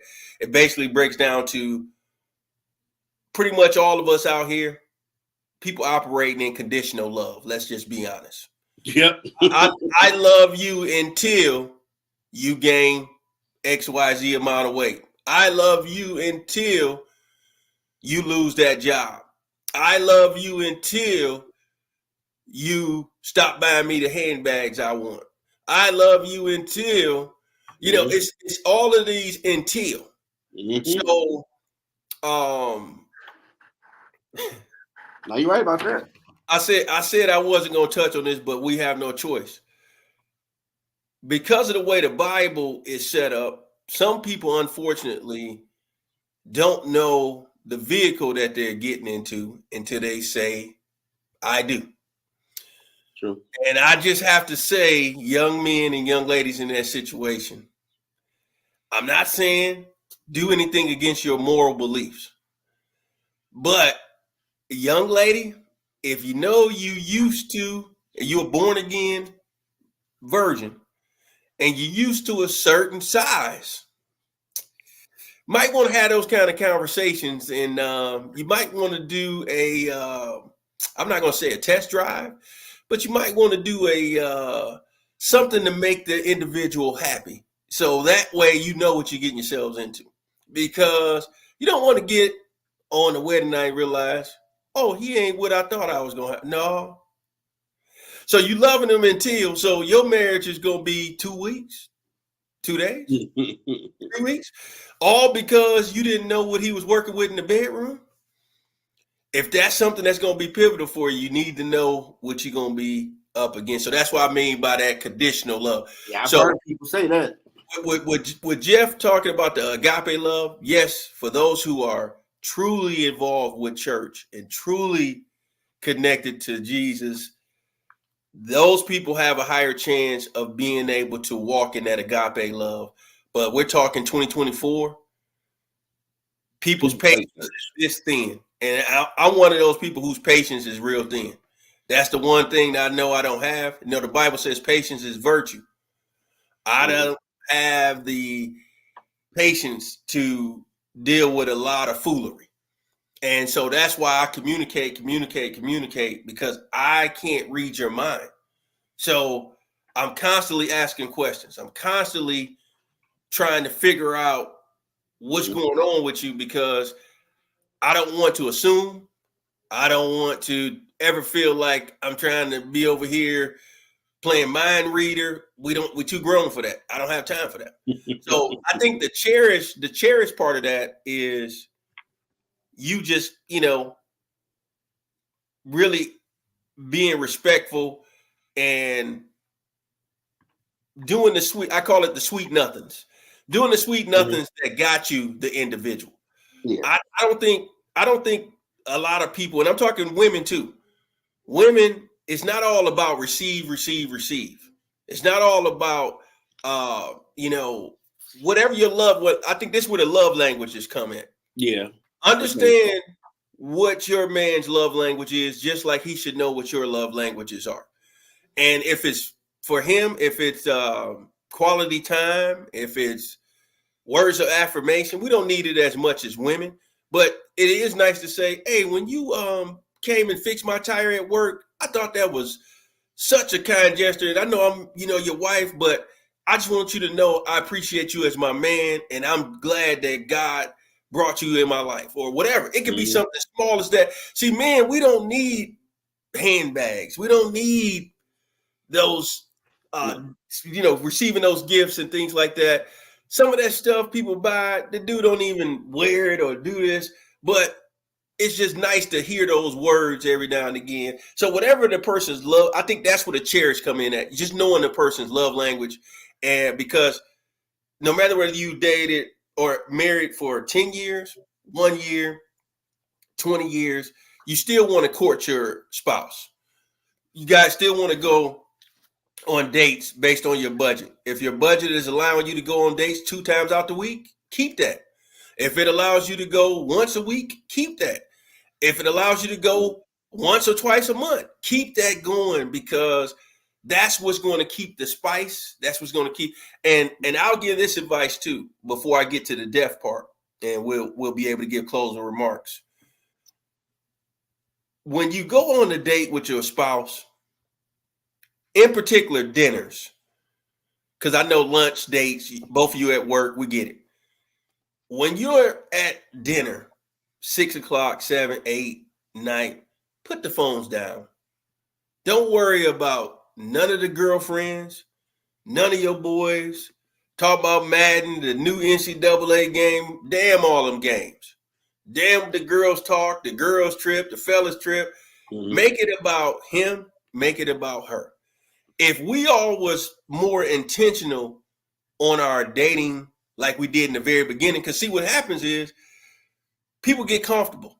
And the word to be. You know what I'm saying? And I think a lot of times I hear women griping, but they don't never tell you what they lacking in. They like to say, oh, he ain't doing this, I say, okay, well, what are you not doing? Because somebody got to hold you accountable.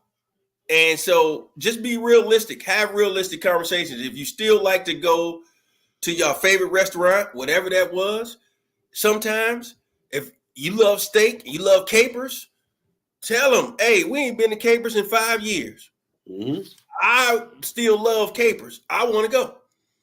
You know, we used to go to the casino. We ain't been to the casino since we met there. Hey, fellas, step your game up. You know, show her you still care about her. It's not all about work. Go on a vacation. What's in your budget? Sometimes a vacation may not be out the country, but it's plenty of places here in the U.S. that I personally can show you online where your woman will get asked at work, what country did you go to? Because the water is going to look like you was over there in the Caribbean islands, you was over there in the Maldives and all these other places because of the thing. So I would just say to cherish is understanding each other's love language and just remembering to court each other throughout the process. And definitely pay attention to each other, because yes, some people act like, and old school women taught me this. I know my man, when he get off work, he wants some head and the shoulders rubbed. So I'm gonna give him a hug, have his bathwater run, because I ain't sucking on nothing nasty and sweaty, and take care of him and leave him alone for a minute, then come back to him because he had a long day. Because I'm paying attention to him, just like he might pay attention to her. Like, it's like a coffee, and she might like some sweets every other Friday. You paying attention to each other. This ain't rocket science. Like you say, it's attention. If you paying attention to each other, you know what they like, what they don't like, what can calm them down, what can piss them off, because you're paying attention and mentally recording. Like when I was really focused on women, dating and all that, I know like a book, like, okay, I hear this tone in her voice. Oh, she's mad about something, or she need to be affirmed, or this and that, or this look on her face. Because I watched that Lie to Me show, and that's real life stuff. People don't have who they are. They get upset. They might, for a second, oh, dang, her face squished up. What's she mad about? But you know them little things, you paying attention to the person. You can catch any little slight problems that might be there, because you will know her whole body language change, whole demeanor. She mad about something.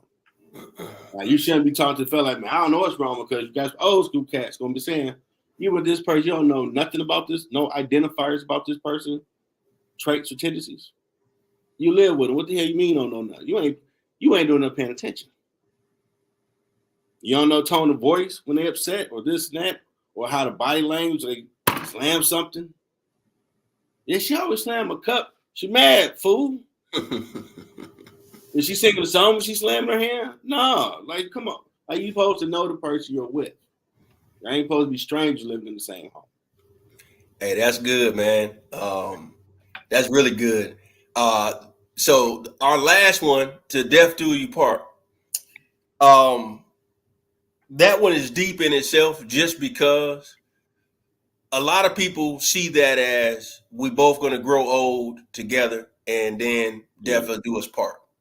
Well, I'm sorry to break the news to you guys, but that doesn't always happen. Sometimes death will come when you least expect it. And this is why I say to men in particular, because women scientifically live longer than us.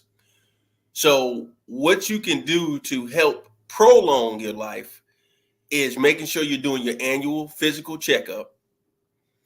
Some of us didn't have health insurance prior to meeting our wife. Let's just be real. You might have just had you go to whichever clinic and you paid your money for annual physical that way. I mean, because you were still able to do it, but you never really was in position to have healthcare insurance if you wasn't at a good corporate position. So sometimes people don't do that. Take care of your hygiene. Go to the dentist. Make sure you don't have gingivitis and all of these type of things going on where you get gum disease and all this other foolishness. So I say all of that to say, I personally have seen people that I've knew experienced unexpected deaths of their spouse. And we're talking early. We're talking, in some cases, a few years after their marriage, to where it'll catch you by storm. There's no way to prepare for that. But one thing I can honestly say, that if you're not rooted in the Lord, from my experience, you have other faiths out there. The Bible also talks about the Lord has sheep of different folds. So we're not talking about anybody else's religion or what their beliefs are. What I'm talking about to you guys is the storm. The storm of till death do us part doesn't always mean 80s, 90s, 100s. Sometimes it can knock on the doorstep in the 20s. It can be in the 30s. It can be in the 40s. It can be in the 50s and 60s and 70s. So with that being said, appreciate the person to your left. Appreciate the person you said I do to, because at the end of the day, nobody's going to be perfect. You knew that when you met the person. That person's going to get you angry. That person's going to make you want to knock their head off. That person's going to make you want to do a lot of different things. You could talk to a lot of couples and they'll give you some funny stories now, but it wasn't funny in the moment because of where that person took them to the point to where they was ready to take them out of here. But today they enjoying each other. They learned how to understand each other's love languages, if you will, and they got along. And you hear those stories all the time. So I tell people, I'm coming up on 18 years this 29th. And I can tell you that it hasn't been easy. And there's times where you want to throw the towel in. There's times where you like, man, is this whole thing even worth going to the death do us part? And so I can just be honest with you guys, because, we're going to treat you like family on here. And I can tell you these things. This marriage thing is not for the faint of hearts. It's really not. And I can tell you, being a man of God, is that if you don't have a firm ground to stand on, it's going to be so easy for you to look to the left, look in front of you, look to the right, look behind you, and those things look good to you. And so you hear the saying all the time, the grass is not always greener on the other side. If it is, the water bill is certainly higher, all of these different. You hear all of these sayings. But I always tell everybody, your marriage is not guaranteed to make it to the end. It's not guaranteed, because sometimes the death do us part is the marriage just being the divorce itself. That, in my opinion, the death do us part is sometimes a divorce itself. It just, not everybody's going to make it to the 80s, the 90s, and the 100s. That sounds good. But the reality of it is, y'all both have to basically come together and move like this. Because if you're moving in unison, you can conquer way more things than him over here, you over here, and y'all thinking y'all gonna be good just because you go into the bedroom and then you come out and y'all both over here. You end up over here. It's proven. And so that's what I would say on the whole death do us part. I'll let Jeff say his piece and then we'll do the closing. Yeah, I would say definitely being separated. You go through a lot of different emotions. You have time to reflect on what you did wrong, could have did better. They did wrong. And then you gotta find you. Because sometimes you can lose you in the process. I know me, a lot of stuff started happening while I was on my journey to finish my degree. So I'm like, okay, I'm seeing some stuff that need addressing, but I'm sick of being a custodian. I got to finish this journey, get this degree, get another job, and then we're going to sort all this other stuff out. Then when you get to that point where, okay, situation, y'all apart. I ain't gonna lie, transparency, which I hate doing. Lord knows I don't like it, but it helps somebody. I went back to the song I played. My father died night of January 6, 91. I played a friend. Cried it out. Like, dang, you about to be 1-1. You failed. You got one job. You was crazy to be providers, and you didn't figure this thing out like you thought. You thought you had all your ducks in a row. I went by my homeboy crib, and he had made some food. I came to my retirement one night only. We drunk Crown. I don't even drink that straight. I drank Crown straight all night with ice. I smoked the hookah, some cigars, and that American marijuana. I must say that's on a different level than regular weed. And we kicked it.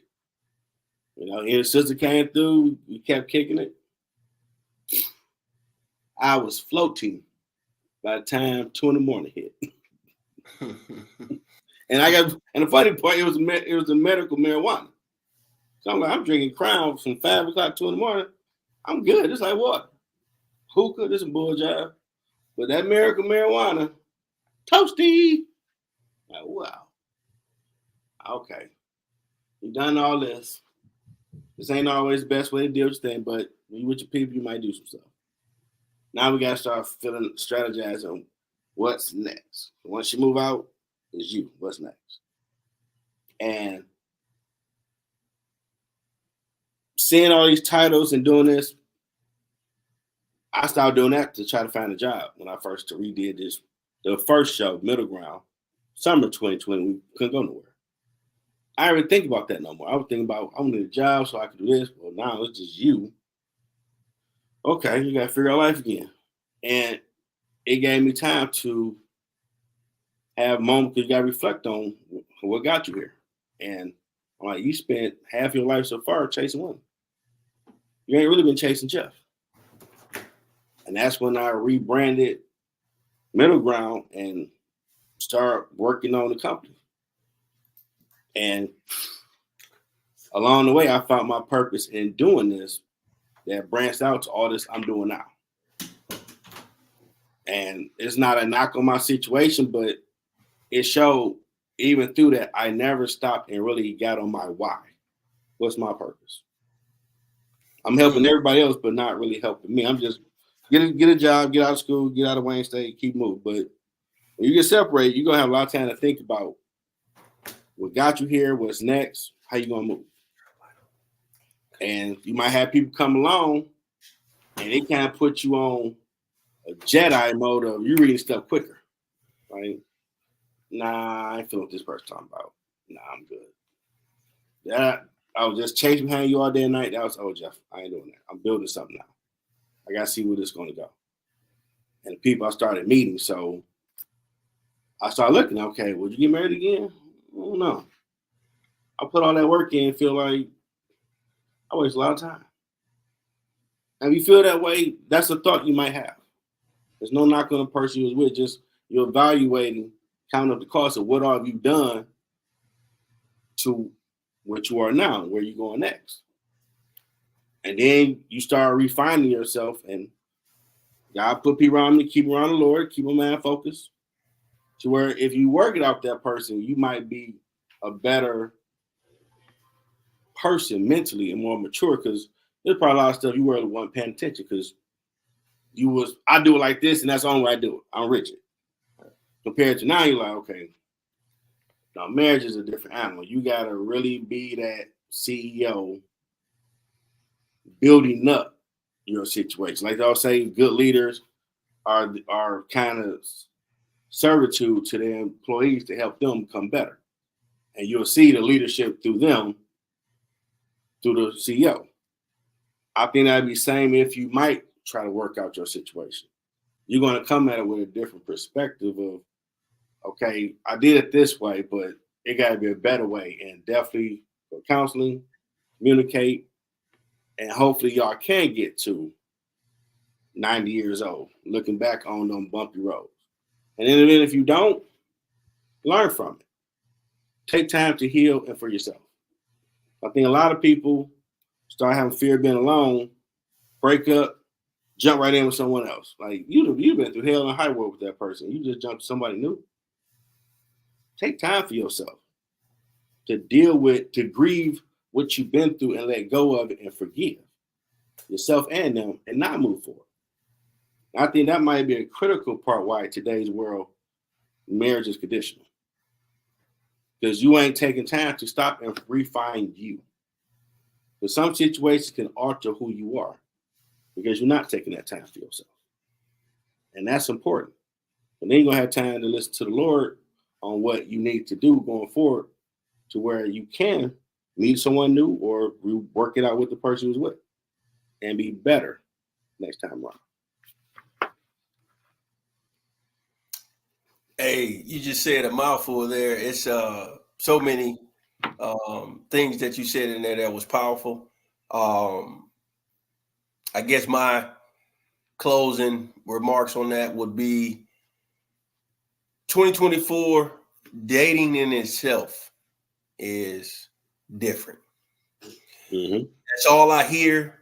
I hear a lot of, it seems as though a lot of the conversations that I'm hearing is there's too many men with feminine energy. And what I mean by feminine energy, meaning they want the women to chase them. Yeah, that's different. And then the men are saying that the women are too masculine. And so you got a lot of that going on.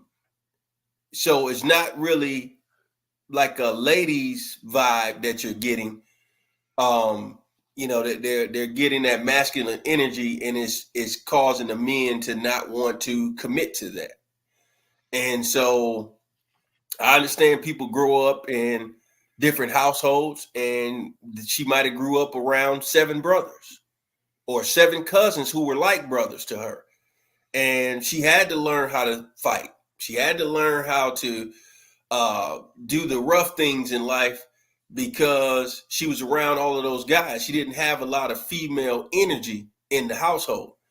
And so sometimes, you are a product of your environment. And so I just would say to young men and young women, I'm a big advocate on counseling. Do not get married to anyone. I repeat, anyone without doing premarital counseling. I feel like you need to understand what your roles are as men and women that's becoming husband and wife. Because me personally, I'm tired of hearing the whole Boaz and Ruth story because people don't even want to dissect that. And that'll be another topic for another day. If you really dissect that Boaz that they tried to push, several things. He was significantly older than Ruth. The Bible don't tell you the age, but let's just give it 20 or 25 years older. We're going to say that. Let's be real. In today's world, many of the saints will frown at somebody that might be 50 and dating a 25-year-old. Yep. That may be frowned upon. But you, wait a minute now, saints, let's go back. Y'all just said you wanted that Boaz, right?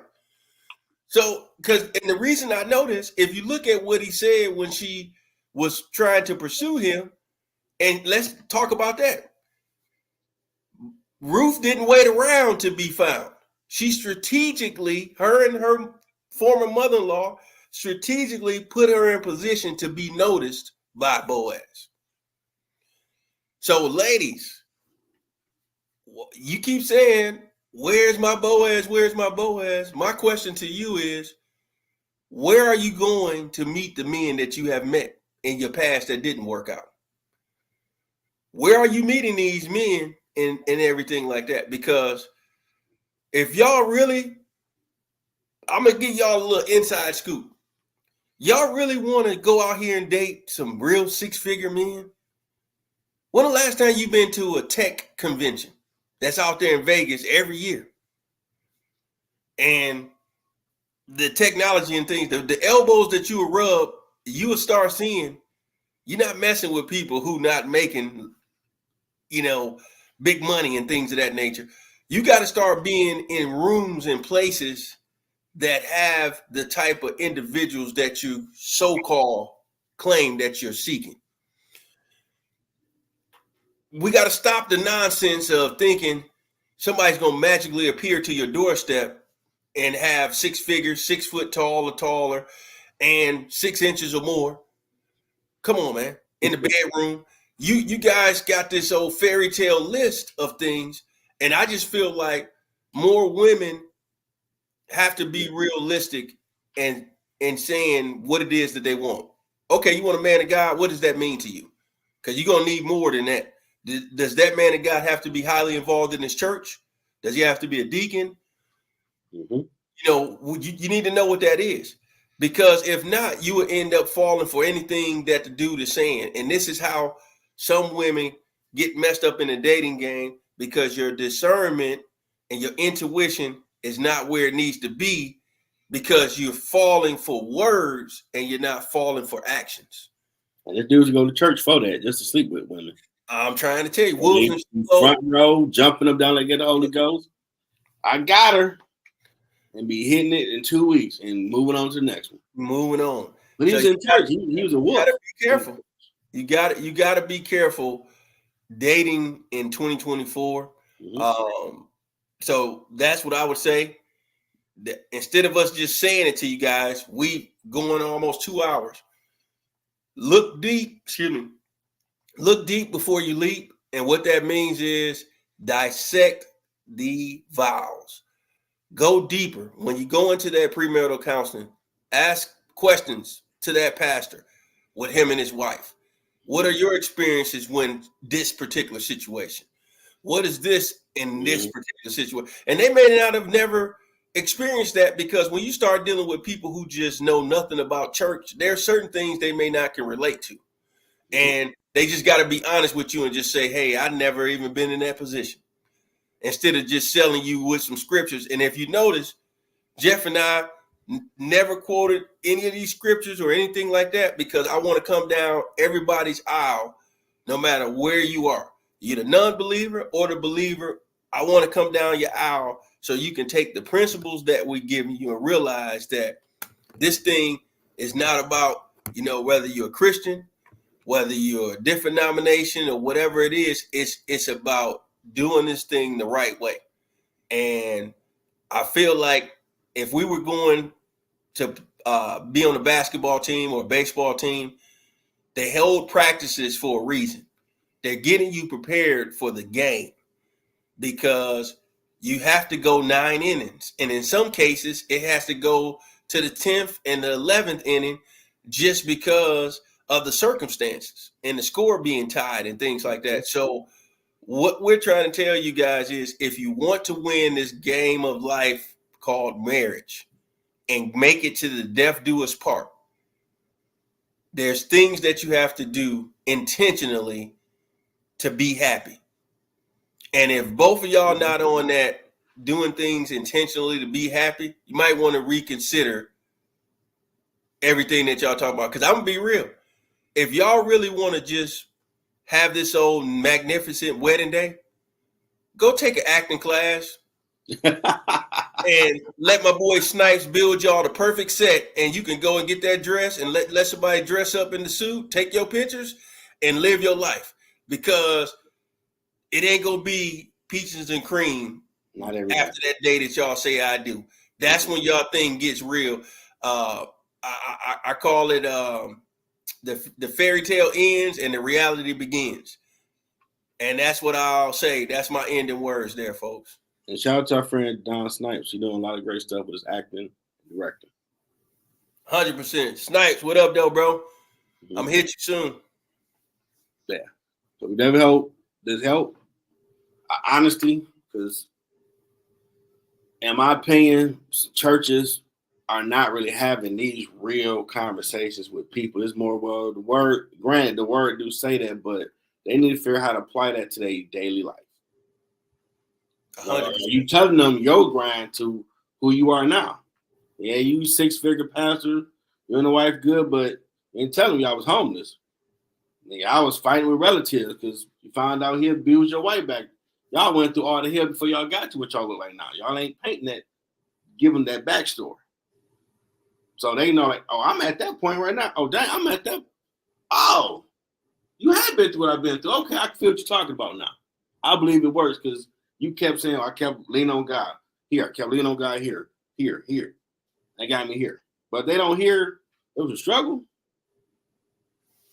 Oh, man, like me doing this podcast.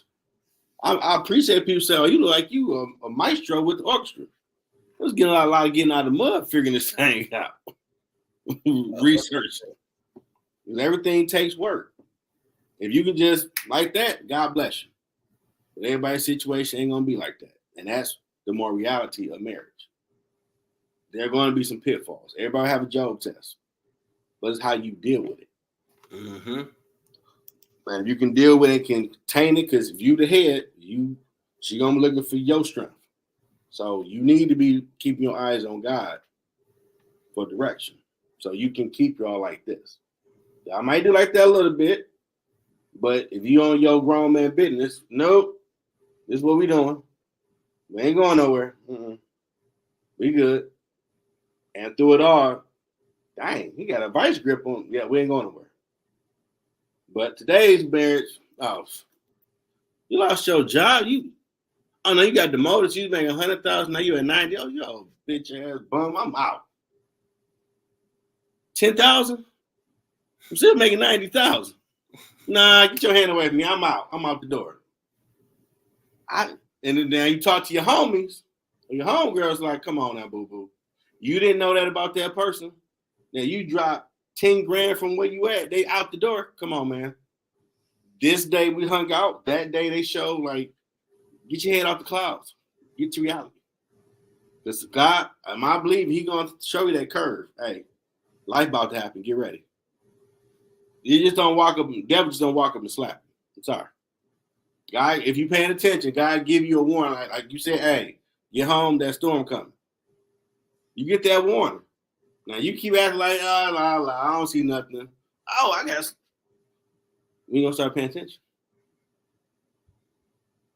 And you might keep going through that same lesson until you pay attention and learn the lesson and move to the next lesson down the road. But that curveball coming, and if you pay attention, God will say, hey, you better duck. Hey, we need to duck right now, boo. Oh, there's a car coming that way. Some told me to duck. You listen. And that's all the part of where you won't be the ones out here just the new virgin thing I'm hearing from some females that have been trying to keep their body count down now. Like, okay, that's the thing. Got you. But your taste need to change. There's no Tupac with a degree. A thug and street dude is what that is. It's not a good man. One day they will be, but not at that moment. And no matter what tricks you do, porn style, ain't gonna make him be a good person. How many kids you have for him? Ain't gonna change him. Only when he want to change or she want to change, they're gonna change for the better. And it might not be with you. And that's a hard pill to really swallow. But get to know them. Have real conversations so y'all can avoid some of the pitfalls. And I hope y'all, this real conversation we had. I did it early because Saturday my mom's birthday and take her out. But it's going to play. Hey, share this. Gave you a little Bible study tonight on marriage. and to Mama Rose and Pastor Jelly. Mama Rose, just want to say happy birthday to you. You're really blessed, mother with your children, your 4 children, and even your son-in-laws, daughter-in-laws. That you have your grandkids. I just hope that your day is grand and that you have many more with us. So enjoy your day, because now you're at a place where you can just do what you want to do. And I'm glad to see that, your kids is coming together to make your day special. So take care. We love you. And again, happy birthday to you. May God bless you with many more. Yep, man. Till next time, everybody. Y'all be safe. Have a good one. All right, bro. Appreciate you, man. Yeah, I appreciate you.